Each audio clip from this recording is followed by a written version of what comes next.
Before drilling glass, make sure it isn't tempered or safety glass, which will shatter if you try to drill it.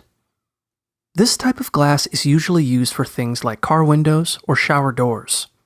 Use a carbide drill bit that's designed for glass and tile. Diamond drill bits also work for glass. Before drilling, put on safety goggles and a long-sleeve shirt. If possible, place the piece of glass in a container lined with newspaper for extra stability. Cover the spot where you want to drill with a piece of thick cardboard or tape. Mist the glass and drill bit with water as you drill to keep the bit from overheating. Start drilling at a very low speed with a small bit until you make a dimple in the glass. Then remove the cardboard or tape. Drill faster at around 400 RPM, then ease back again when you think the bit is about to break through the glass. Be careful not to press down hard, or you could shatter the glass.